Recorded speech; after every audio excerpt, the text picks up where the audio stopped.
What's up, everyone? So I uploaded a video yesterday about like how dangerous it is to eat 2 pounds of beef. Like, not only does it spike your blood sugar and all the byproducts of protein have to go through your kidneys, which the problem is a lot of you guys don't have your electrolytes in balance and you're chronically dehydrated on these carnivore and ketogenic diets, and then you're eating all that protein, which you would not be doing in nature every day. Let's keep it real. Let's keep it funky fresh.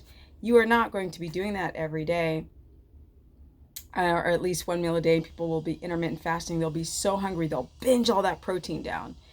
And that starts to create a cascade of problems, like people having a lowered kidney filtration rate, their GFR, and then they start to develop this issue with worse histamine symptoms trying to go to carnivore. And then people are like, yeah, but what if it heals your colitis? I'm like, yeah, it can help with your colitis eating ground beef, but then you're going to develop other issues like thyroid issues because you're not getting enough vitamin C, or worsening histamine rebounding issues because you don't have enough copper in your diet, which is going to help you make diamine oxidase to get rid of the dang histamine. So yes, your gut feels better, but all of a sudden your hair starts falling out, your libido drops, and you're having kidney pain because when you drop out your carbohydrates, now you're losing a lot of your electrolytes, which is sodium, potassium, magnesium, and calcium. And then people don't drink enough water consistently. They'll forget, they'll start working, and then they'll chug water, which does not hydrate you. You have to sip it throughout the day. So people start to develop chronic dehydration on these keto and carnivore diets. And then they're eating 2 pounds of beef and they're starting to develop kidney pain, dark circles under the eyes, not feeling well, and not connecting the dots because this guru and that guru said that it's fabulous, and it's not fabulous. So I'm here to try to kind of inform people. If you're going to do these things, do it smart. You have to be ketogenic as well. You can't eat high protein and then keto adapt because the body can't chew, digest, and use all that protein. So a lot of it gets converted back into glucose, and that does not store glycogen, which is the energy and gas tank within your muscle. It just doesn't. You either have to eat carbs or you have to eat high fat and be ketotic. High fat. Ketones are units of fat from your body. To incite them, you have to eat fat to encourage that enzymatic response, to even break it down to then use it via the liver. And these are the cascading problems. People don't fill in these gaps, make everything sound easy. Oh, just do 1 meal a day and just do intermittent fasting and lower your insulin, give you autophagy. And I'll ask them what is autophagy in these consultations that I have over the years, and they won't know. Sirens. What's the stuff video without a siren? And so that's the reason why I did this video yesterday. And I see that people in the comment section are like, don't listen to her. And I'm like, well, why are you even watching my video to comment? I think some people just need attention, but I digress. The whole point is I put out these videos to make sure that people don't injure themselves, because when you do consultations every day, you see the problems. When you're watching the gurus and like everything is so fabulous, right? And everything's wonderful. I never have a bad day. We have bad days, people. We have bad days. We have bad health issues. We get sick. Everybody does, and nobody's immune to that. But what we want to do is mostly be in that homeostatic balance of good health. And nobody seems to know what that is anymore. And they're just looking at the aesthetics of people. Now, I'm very, very fortunate, due to hard work and having a little bit of melanin, that at 53, I can maintain my shite. But it's a lot of hard work. I've been an athlete my entire life. I used to be a pro skateboarder for 12 years, skate and vert. Busted my knee in Sweden, which is why I learned Swedish, is because I was living over there and having my surgeries over there. And the point that I'm trying to do now is like, yes, carnivore can be great to heal the gut, a lot of like colitis, diverticulitis, things of this nature. But people who've got histamine intolerance, they start to develop worsening symptoms because they just don't seem to have that copper and zinc balance from eating all that muscle meat, rather than trying to get some organ meats in. So that's really the point. If you're going to do carnivore, do it a high fat. Somebody also wrote, I do lower fat and higher protein and I feel better. Well, who knows what you started with? What is high fat to you? What is lower protein to you? Context really matters. And so people in the comment section just start like, they don't like what I'm saying. Not everybody, but there are a few select, and they just want to challenge you, but they're not challenging me. It's like, is just agitating, and then people who are reading the comment section are getting confused. It's kind of hard to get it all in one video. That's why you try to do it in series. Sometimes you miss things that you need to say that you don't say, and afterwards you're like, oh yeah, I could have tied it together better.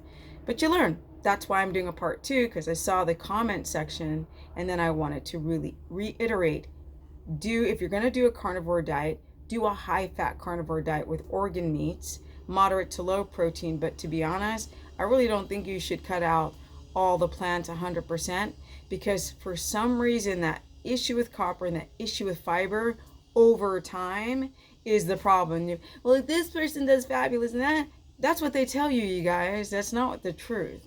Look at people. You can see people age. It's not that hard. All you need is a video catalog 11 years like I have, and you can see it on, but you can only hide that shite for so long.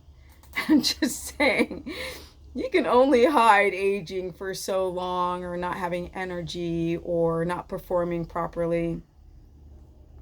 I'm still in Cali. I'm going to probably leave this joint at some point soon, and not being able to go to the gym. So when you guys, well, I work at my apartment now, but when you see my workouts, like, I'm full on, you know what I'm saying? Full on in my 50s with busted joints from being a vertical ramp skater. And it's so funny for me to kind of watch people age over time, because if you're on the planet long enough, you can just watch it happen to family members, friends, people from school, college, high school, people around you, people in the communities. Where are they? And you can go back and be like, well, that biatch Stephanie, she's still there. She's still around. So that must mean there's something I still believe in.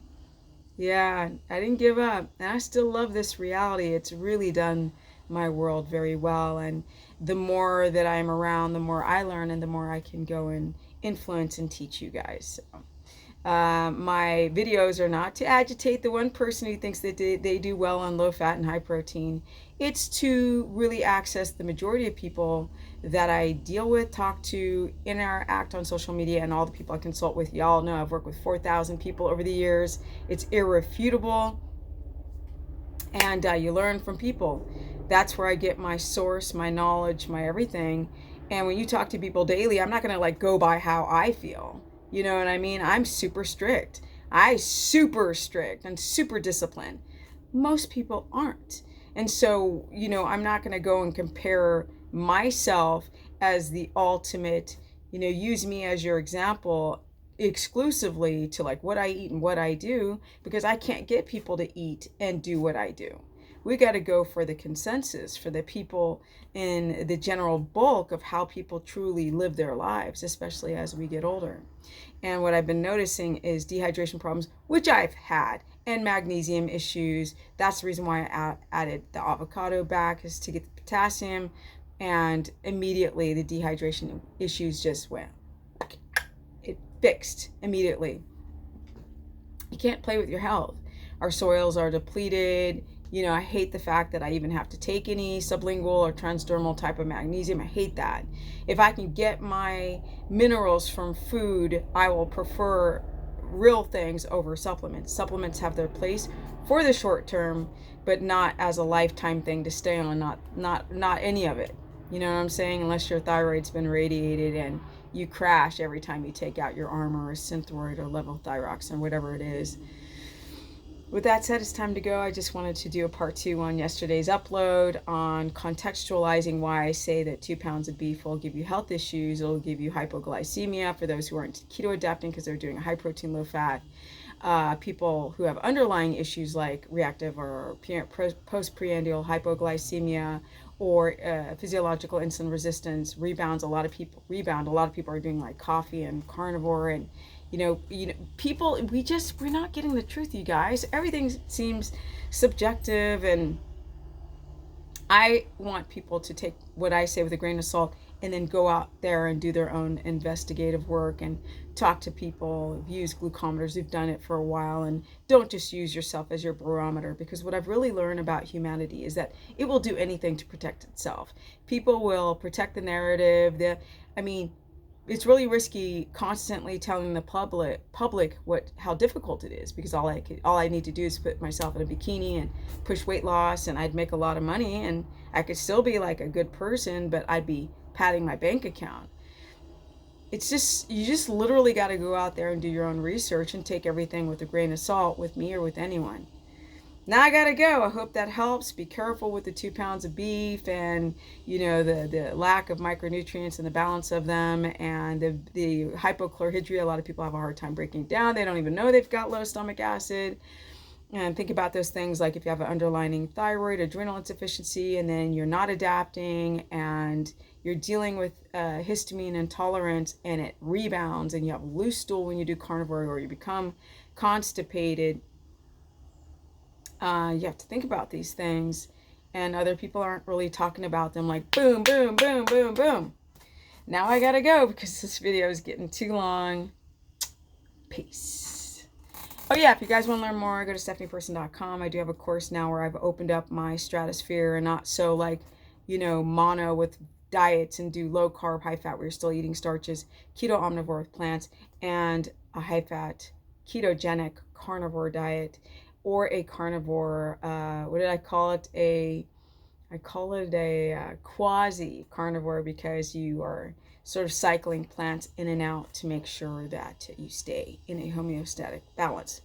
stephanieperson.com for consultations, and for to sign up for my course page where I cover all these subjects. I just got done writing an entire course lesson on microdosing. In fact, I think I'll do one more video to upload here.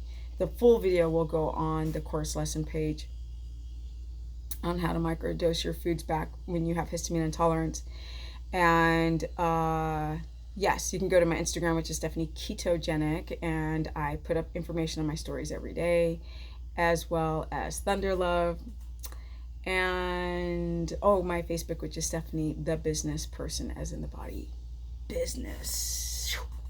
And I'm out 53 and 13 years and counting on this journey of learning how to live my best life. And I hope you guys do, in these crazy times of control and misinformation from everything. Like, nobody ever seems to get the truth anymore. Kind of sucks.